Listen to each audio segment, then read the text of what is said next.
মান সাল্লা আলাইয়া ওয়াহিদুন, উম্মত তোমাদের মধ্যে যদি কোনো একজন ব্যক্তি আমি রাসূলুল্লাহর উপর একবার দরুদ পড়ো, তোমাদের জবান নাফাক হইতে পারে, তোমাদের জবান শুদ্ধ না হইতে পারে, তোমাদের নিয়ত শুদ্ধ না হইতে পারে, তোমাদের তিলাওয়াত দরুদ শরীফের তিলাওয়াত শুদ্ধ না হইতে পারে।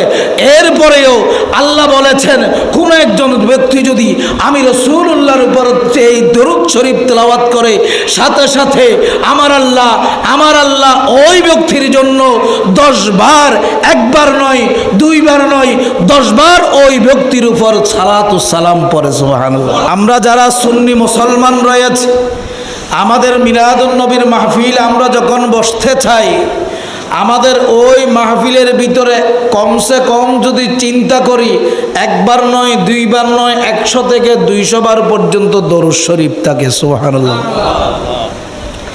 যেই দরুদ শরীফের ফজিলত আল্লাহ এতই বেশি দিয়েছেন, আমরা যদি চিন্তা করি, নামাজ আদায় করলাম, সারাদিন 5 ওয়াক্ত নামাজ বা জামাতে আদায় করলাম, বাবারা ভাইয়েরা, ওই নামাজ আল্লাহর দরবারে কবুল নাও হইতে পারে। ঠিক আছে কি? দান সদকা করলাম, দান সদকার ভিতরে একটু ভেজালও থাকতে পারে, টাকাটা হকের টাকা হইতেও পারে, নাও হইতে পারে, নিয়ত ভালো হইতেও পারে, নাও হইতে পারে, আল্লাহর দরবারে সদকাটা কবুল হইতেও পারে, নাও হইতে পারে। তবে হ্যাঁ, আমার রাসূল গ্যারান্টি দিয়েছেন, আল্লাহ গ্যারান্টি দিয়েছেন, হে আমার বান্দারা, আমি যেই নিয়ামত তোমাদেরকে দিয়েছি, কদ জাআকুম মিনাল্লাহি নূরুন ওয়া কিতাবুম মুবিন, যেই নূর, যেই কিতাব তোমাদেরকে দিয়েছি, যেই ইসলাম তোমাদেরকে দিয়েছি, যেই নবী তোমাদেরকে দিয়েছি, ওই নবী পাওয়ার পরে আমি এই নবীর এতই প্রেমে মুগ্ধ ছিলাম, ওই কারণে আমি অন্য কোন নবীর উপর কখনো দরুদ পড়ি নাই। সাময়িক কয়েকবার পড়লেও সব সময় পড়ার জন্য কাউকে তাগিদ দিই নাই। এরপরেও আমি ওই ব্যক্তির উপর একমাত্র ইন্নাল্লাহা ওয়া মালাইকাতাহু ইউসাল্লুনা আলান নবী, আমি আল্লাহ ওই নবীর উপর দরুদ পড়েছি, আমার ফেরেশতারা দরুদ পড়েছে। শুধু তাই নয়, উম্মতে মুহাম্মদী ঈমানদার যারা থাকবে, কিয়ামত পর্যন্ত আমার হাবিবের উপর তোমরা দরুদ পড়তে থাকবে। সুবহানাল্লাহ। বলতে চেয়েছিলাম, আজকের মাহফিলে এমন একটা আমল আছে, যেই আমলে কোনো ধরনের ত্রুটি নাই। আমার রাসূল আমাদেরকে বলে দিয়েছেন, মান সাল্লা আলাইয়া ওয়াহিদুন, উম্মত তোমাদের মধ্যে যদি কোনো একজন ব্যক্তি আমি রাসূলুল্লাহর উপর একবার দরুদ পড়ো, তোমাদের জবান নাফাক হইতে পারে, তোমাদের জবান শুদ্ধ না হইতে পারে, তোমাদের নিয়ত শুদ্ধ না হইতে পারে, তোমাদের তিলাওয়াত দরুদ শরীফের তিলাওয়াত শুদ্ধ না হইতে পারে।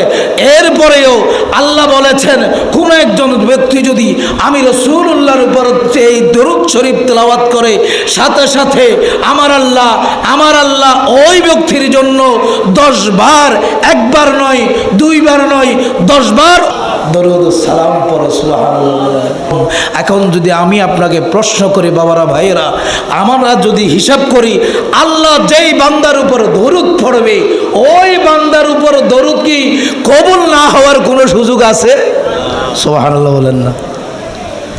আমরা আজকে এসেছি মিলাদুন নবীর মাহফিলে, আমরা যে দরুদ শরীফ পড়তেছি, আল্লাহ বলতেছে কেউ যদি একবার পড়ো, আমি আল্লাহ তার জন্য 10 বার পড়ি। সুবহানাল্লাহ বলেন।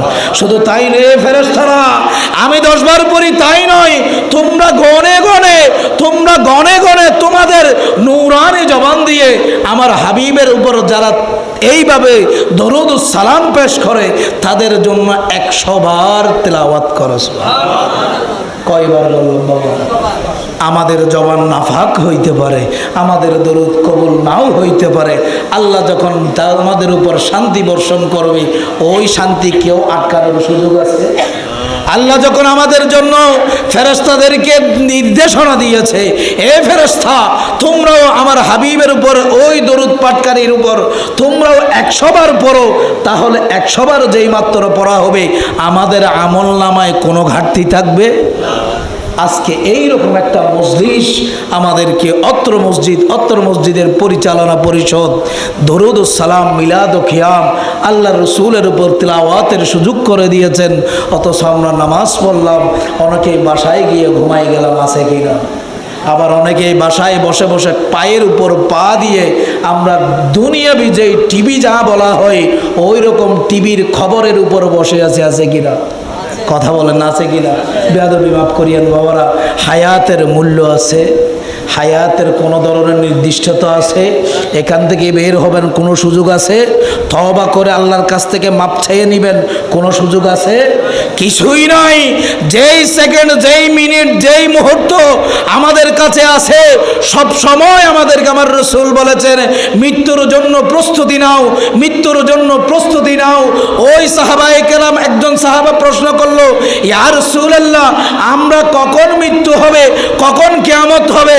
আমার রাসূল বলেছিলেন, প্রশ্ন করেছিলেন, তুমি কি মৃত্যুর জন্য, কিয়ামতের জন্য প্রস্তুত হয়েছো? সুবহানাল্লাহ। তুমি যে কিয়ামত আর মৃত্যু সম্পর্কে প্রশ্ন করো, তুমি কি মৃত্যুর জন্য প্রস্তুতি নিয়েছো, আমল করেছো? ইয়া রাসূলুল্লাহ, আমল করতে পারি নাই। তাহলে কি করেছো? ইয়া রাসূলুল্লাহ, দুনিয়ার কোনো আমল আমার কাছে নাই, আমার মাঝে একমাত্র একটা আমল আছে। আল্লাহ যেটা বলেছেন, ইন্নাল্লাহা ওয়া মালাইকাতাহু ইউসাল্লুনা আলান নবী ইয়া আইয়ুহাল্লাযীনা আমানু ইয়া আইয়ুহাল্লাযীনা আমানু সাল্লু সাল্লু। ইয়া রাসূলুল্লাহ, একমাত্র দরুদ, একমাত্র সালাম, আমার একমাত্র আমল হলো কাল কিয়ামতের ময়দানে উচ্চ আওয়াজ বলুন। আমার রাসূল বলল, ও আমার উম্মত, ও আমার সাহাবা, যেহেতু তুমি দরুদ শরীফের ওসিলা নিয়ে ওই মৃত্যুর জন্য প্রস্তুতি গ্রহণ করেছো, কাল কিয়ামতের ময়দানে আমি রাসূল তোমাকে ছাড়া জান্নাতে